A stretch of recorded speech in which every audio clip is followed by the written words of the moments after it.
or even the Machito band. Because by 1940, Machito with his brother-in-law Mario Bauza came out with Machito and the Afro Cubans. And even in the black community, they never called themselves Afro anything. That was a pejorative. That was like images of savagery in Africa. And by that time, they had toned all that down, or so they thought. But when Machito and the Afro Cubans came on the scene, that was a big explosion. And they were a dance band, but they also incorporated a lot of jazz. And Mario Bowser had played with Chick Webb, and he brought Chano Pozo to Dizzy Gillespie. So you had all this going on. But when Tito Puente became number one, he held on to that number one spot for 10 years. And so now we go from the 40s to the 50s, and we went from rumba dancing to mambo dancing. And mambo, I mean, was huge. And all of this was to the point, even with the rumba, right after World War II, I don't know what it was about the Latin music, but the Jews embraced Latin music. They made it their own.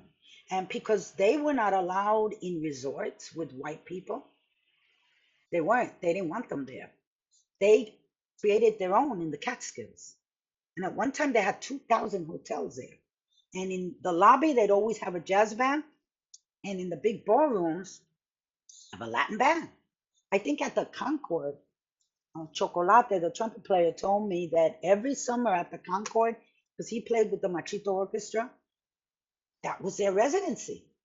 So anyway, all of this is what was going on, and now we're up to the 50s. And in the 50s, you had, there was so much music going on there also, because you have to remember back then, we had music in the schools. That was important. And the salsa is like a new age of Latin music. Because I remember the Latin music of my mother was the old Tito Puente, the Machito, big band music. She would teach me the steps. I would be on her feet. She would teach me the steps. But this music, by the 60s, with the advent of rock and roll, especially it was started in the 50s already with rock and roll, right? So uh, a lot of the white kids, they rejected their parents' music. They rejected Glenn Miller. They they they rejected George Gershwin. They rejected that for the rock and roll, right? For Elvis. That was basically what it was for Elvis. And then later on the Beatles. We didn't reject our parents' music, but what we did do, since we were in music, we were doing music, and we were listening to doo-wop, and we were listening to jazz, and we were listening to R&B, and then in schools we were doing classical. A lot of the guys that later on went to the Fania music label, they were from the Bronx, they were from East Harlem, and they already had little bands in the schools, and the schools knew it, and the schools would hire them to do the dances. So you're getting all this training. By the time the 60s exploded and you had Boogaloo, Boogaloo was like the bridge to salsa for a lot of us younger people. And uh, Boogaloo it was like a combination of R&B and cha-cha with English lyrics. And you've heard Joe Cuba, Bang Bang, I Like It Like That. Um, and what it did was also united two communities. It united the Puerto Rican community and the Black community. I don't know if you've seen that movie. It was on Hulu. Soul. Oh, that's a great movie. You really have to see that movie. That really shows you the connection. And in there, you have Mongo Santa Maria, you have Ray Barretto. Mongo Santa Maria by 1963, he not only had the hit Watermelon Man, which he covered from Herbie Hancock. Um, and by the way, the person laughing in that version is La Lupe, who he brought from Cuba. And Mongo was also, especially in the Black community, the first to mix African music with the Afro-Cuban music, and the first to bring in congas that you could tune. When he brought in congas that you could tune, one of his Goro singers who knew about it. I mean, they came from Cuba. There was a designer in Cuba, but he learned it. He stayed in New York, and junior congas were sold in the record shops. So by the 70s, all these young kids had congas. They knew how to tune them. They were playing to the records, and that's how salsa, quote unquote, was born. So it was a combination of what we were feeling because now it was no longer the music of our parents about the farm, about the rooster, about the chicken. And that music was slower because you're in hot countries. Right? Now the salsa music was faster, it was more aggressive, it was in your face, it was New York. And now they're not singing about the farm, they're singing about the projects, they're singing about the riots, they're singing about LSD got a hold on me. I mean, that's what we were singing about. So it was completely different. But under that, we were playing all the different kinds of genres from the Caribbean, including Spanish pasodobles, including boleros, which nobody does anymore. But that's a long Okay. version. So, and I love that. And this takes me to the other question that I wanted to ask you that kind of circles around what you were saying earlier. Puerto Rican occupation and then possession. Uh, for lack of a better word, exploitation of Latin artists during a strike because we could get it for free. Not wanting to call it by its traditional names because the shorthand is easier. How much of this would you say is cultural appropriation, racism? Like, we can't talk about this music and not talk about some of those historical Hmm. problems along the way. Yeah. Well,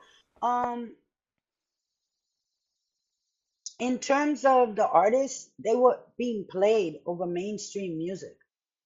And frankly, they were very grateful for that because it made them popular. It made them, in terms of exploitation, yeah, there was exploitation. Even among our own, they would exploit the artists.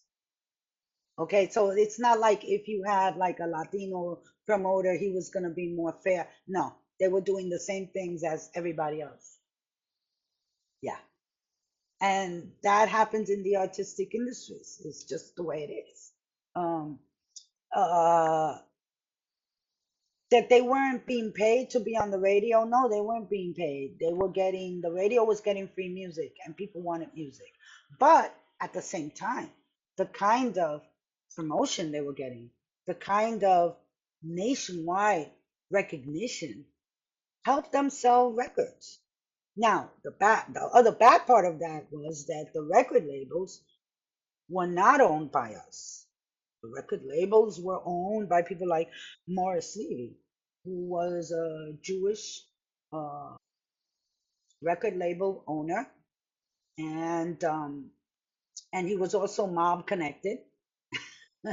And very early on, a lot of these guys discovered that if you put your name to a tune, you will get royalties and money for the rest of your life. So a lot of these guys, they could have been very, very famous and very popular, but a lot of them either died in poverty or were not rich at all. Maybe they were comfortable, but they were not. So you had that, like with everything, you had the good and you had the bad that happened with that. And then later on, from Morris Levy, you had Fania Records, you know. And with Fania Records, also, it started out great. You had Johnny Pacheco, who was Dominican, who was raised here in the Bronx, who also had a band in the Bronx. But his father was also a big band leader in Santo Domingo, so he knew his music, and he went into partnership with Jerry Masucci, and no one talks about it, but Jerry Masucci got him out of a drug rap.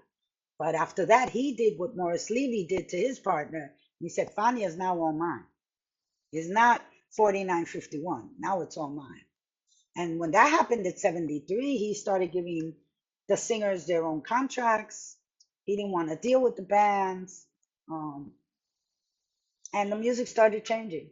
The music started changing. And then we had promoters, who also took advantage of the musicians because the music was now going viral. It was now global. We had a movie, Our Latin Thing. Because of that movie, people in Japan wanted it, people in England wanted it, people wanted this music. And then we had these promoters who, uh, artists have always been, the type, I'm sure everyone's seen the movie Mozart, and they focus on their talent, their music, but they don't look at the society around them or the business. Once someone gives you money, it's a business. It's no longer a hobby. It's a business. And you the only thing, one of the few things I see that's good about the day and age we live in now is that you can control your business, you can control your career, you can have a say in that. And that's a good thing. But there's still a lot of, we live in a world that's full of greed and corruption on all sides. So it's hard on artists. It's always, but artists have always been the reflection of societies. So Sure. Okay, so I don't want to run out of time. Let's shift gears and talk about Tito. You actually knew Tito. Did you play with him at all? Or tell me your relationship to Tito, and then we'll talk more about Tito. well, Tito Puente was one of the first people I met when I started writing. I was 21 years old, and he kind of became my mentor. And so he would tell me what band was good, what band was not, who to keep away from, who to be with, da da da da da. He'd always invite me to go to his shows. He made sure I had a table right there. He'd introduce me to the artists. He was really, I remember the first time he invited me to sing with his band was a show at Madison Square Garden, him and Machito. And I was backstage. And he invited me, and I just froze up. I was like, I can't do that. I mean, it was Madison Square Garden. It's 22,000 people there. But then Wow. Al Santiago, who was also he was really the precursor to the Fania All Stars. He had a label called Alegre, and he was the first one to record Johnny Pacheco. And he had the Alegre All Stars. So he was there, and what he did when he saw me freeze, he just pulled me out and we danced on the stage at Madison Square Garden. So that was something. We danced on the stage, and then after that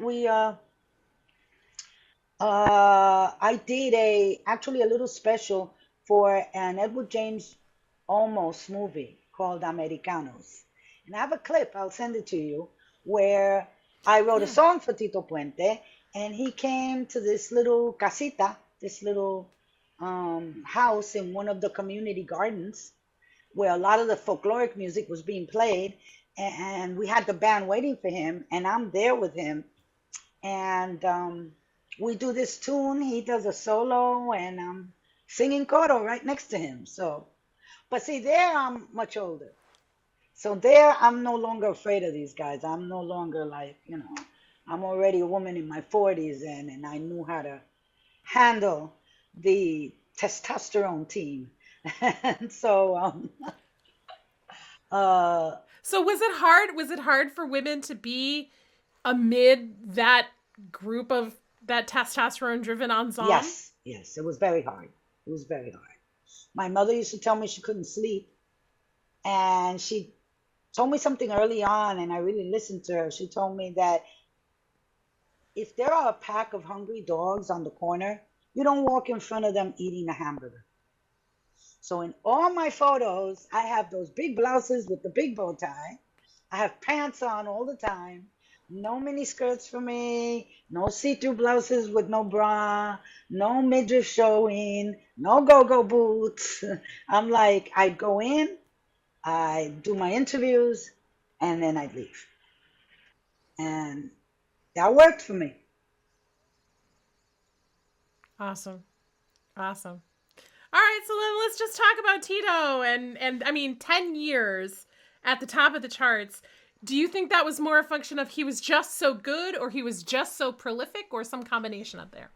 there was a combination. He was that good. He was that prolific. He was a virtuoso. But he also had a very, very cunning and very smart manager who was also Cuban, Jose Cubelo, who stepped down from his big band to manage Tito Puente, Tito Rodriguez, Machito, because he saw all these bands coming up. So he could see the forest for the trees. And he said, I'll make more money managing these people to all these American clubs. By that time, you had, the Morocco, and you had the Palladium, and you had the Latin Quarter, and you had the Copacabana, and the movies. You had Javier Cuca was the house band for the Waldorf, like since 1935. So all I was this going is to ask you going on. about that. And Yeah. so he was very shrewd. And he saw where he could make money. And he saw that Tito Puente. And he knew that if you had a number one record, you could always get top billing. Top billing meant more money. So he made sure that Tito Puente, he actually was the one who crowned Tito Puente king of Latin music. Because before Tito Puente, the king of the mambo was Perez Prado. But he was in California. Perez Prado, Mambo number five. He was always doing that. And so that was, I mean, from New York to California, this music was just, it was everywhere. So yes, Tito Puente, I mean, and Tito Puente loved being number one. I mean, he was, who wouldn't? Who wouldn't? So Sure. um, he was number one for 10 years, even to the detriment of the other musicians who should have had also a chance up there, but they didn't because that was. But by 1960, he was thrown off that top position by who? By Johnny Pacheco, who was Dominican. And when he came out with his album, while it was 1960, everyone was doing the twist in New York. Everyone except the Latino community. The Latino community was doing the pachanga. And they were doing the pachanga to Johnny Pacheco's charanga. And the charanga music is, they replaced the brass, the blaring brass, with violins and flutes. So it's more lilting, it's more melodic. And he came up with this dance called the pachanga. They had like a little skip and a hop to it, and they do around a little white handkerchief. That was the bomb. That was the bomb. So by 1964, he started his own label called Fania. And then by then, 1963, you had Mongo with Watermelon Man. You had Ray Barretto doing the Watusi. By 65, you had Joe Cuba with Bang Bang, El Pito, um, Pete Rodriguez, I Like It Like That. I mean, this was growing and the community was growing. I think by the 70s, we had close to a million Puerto Ricans in New York. And so we were taking that music. Now the music was not like the Latin music of our parents, because now we lived next door to African Americans. We lived in the same Sure. projects. We went to the same schools. We went to the same jobs. We were in the same jails. So everything was spilling into each other. So, and the concerts, the dances were just phenomenal. They were phenomenal. And was the DJs, most of them were Jewish. We had Dick Ricardo Sugar, and they would do the dances. Dick Ricardo Sugar would do these dances in Brooklyn in the St. George Hotel. I think the St. George Hotel, you could fit 2 or 3 thousand people, and they'd have like 5 or 10 bands. You could go in early for like $5, but by the end, close to the night, it was $10. Now imagine all those thousands of people at $10 a pop. What was going on there? So all of this is Yeah, is a and lot it's was going on. also reflective of the growth of the industry of the music. And doo-wop was very big at that time. Doo-wop had certain harmonies that all these musicians loved. So a lot of them were doing doo-wop. Doo-wop was real popular. So in fact, the first one to take Latin music to Madison Square Garden was not a Latino promoter. It was a doo-wop promoter by the name of Richard Nader. And he was bringing in all these bands. He brought in Sonora Matancera, he bought Machito, he bought Ray Barreto, he bought to Madison Square Garden. Before the Latinos saw, oh, there is a real market for this. People will pay money to sit in a chair and watch these guys. Because that was kind of the belief before that they wouldn't sit still, that it had to be a dance. But no, we proved them all wrong. Nowadays, look what you got. Look, you got the phenomena of people like Bruno Mars. And everybody's looking Yeah. to him to like bring Latin music up to that top, because we're not there yet. We're not. Mark Anthony has done a pretty good job. He has. Um, and I really think if Mark Anthony could do it, Bruno Mars could do it. Bruno has such a, because Mark Anthony, one of the things he does not do, which is part of especially the singing tradition of Latin music. If you're gonna look at Latin, Afro-Cuban and Afro-Boricua music, the sonero is sort of like a griot, an African griot. So the hip hoppers, they call it flow, right? Improvising. You could improvise. Well, in Latin music, they were doing that, but you couldn't talk this. You had to sing it. You had to rhyme it, and you had to time it, and it had to be with the clave. And if you couldn't do that, and for that you have to have the language. Mark Anthony is a New Yorican from here. He was born in the projects here in East Harlem on 104th Street. And to be able to improvise like that in Spanish, you really have to know Spanish. So he's not an improviser Yeah. like that, but he has such a glorious voice. His voice is really, it's phenomenal. He's got such a great voice. But to me, the Yeah. one who has the whole package, he's got the voice, the look, I don't know, he's got a certain swag, is Bruno Mars. He has a certain swag that Yeah. has. You mentioned Mark Anthony. What about J Lo? She's not a singer in that genre that way. Although I think she did do something with Mark Anthony once about AIDS, but again, to do that kind of singing, you really have to know the language because you got to be able to improvise on the spot. How are you going to Yeah. improvise on the spot Yeah. if your first language is English and you're singing in Spanish? Right. Right. Now, I Good point. think, Good I point. think, but that's just my opinion. If they were to do it in English, oh my God, I think it would be phenomenal. I think it would take the music over the top. But they haven't done it. I don't know why. I feel you could do it in English just as well as you could do it in Spanish, but they haven't done it. Who knows? Oh, did you get a chance to find out about Pete Yes, I did. Hernandez, This Bruno's is what dad? I found out. Ooh, tell. Okay. I spoke to most of the people, the members of Tito Puente, and nobody knows who he is. This is what they're thinking. If he had a band, maybe someone recommended him to sub as a sub.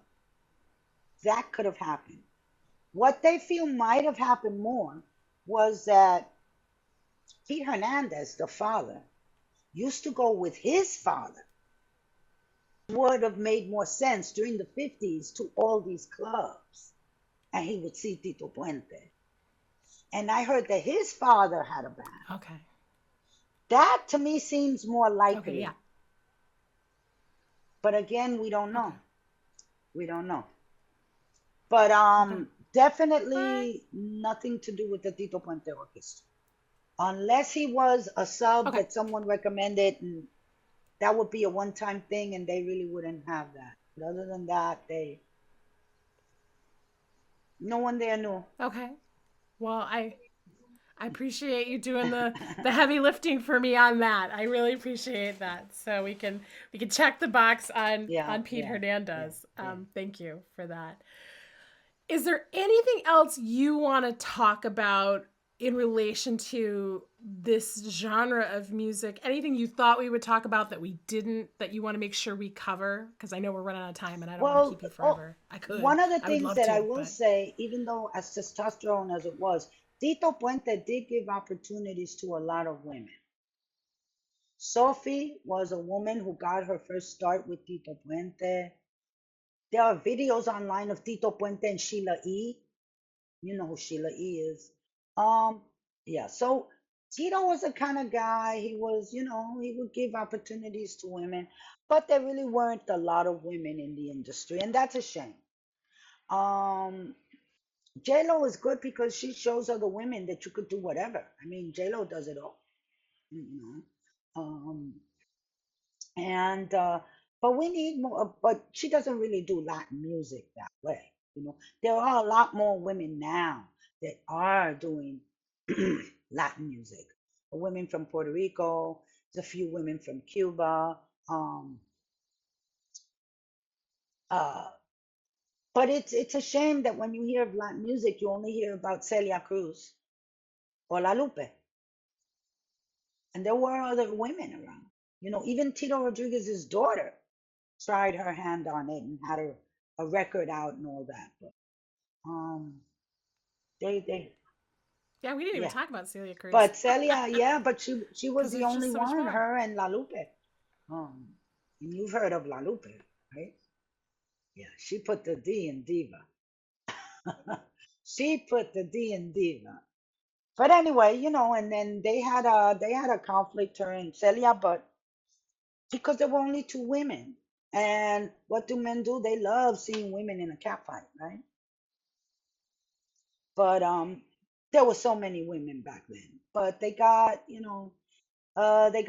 up by the industry. They got overshadowed. It's hard. It's hard. It's hard to be an artist in any society. Um, when you're a woman, it's even harder. Because you're always relegated to the role of wife and mother, and that eats up so much of your time. So it's hard. I mean, when I see there are so many like great stories of some of the women out there who have become big stars, and that's a great thing. But I mean, now this whole thing with Taylor Swift, that's a phenomenon, right? And she's so young and pretty and all that, and but that's a phenomenon. But it's always been hard for women unless you're like the crooner and you're doing the sappy love songs, and it's hard. I mean, look at the sad stories. Janis Joplin. There's a whole lot of them. Then when you have people like Madonna. Yes, people like Madonna. So in terms of staying the same, she didn't stay the same because she was unrecognizable to me. I guess she feels she's yeah, Right, and right. there've been so many older women who have been able to continue their careers with an elegance and dignity. So I don't understand, but it is what it is. Takes all kinds to make the world go round, is That's what my mom right. used to That's say. right. It So, does. and with that, we'll wrap up another behind the scenes interview for our next episode of The Influencers. Think you know who our mystery artist is? Let us know in the comments or visit our website, wfiu.org/theinfluencers. Next time, we'll reveal our mystery artist and show you where Elvis, a peanut vendor, and the Martin Luther King of music, and Tito Puente are all found in the branches of his musical family tree.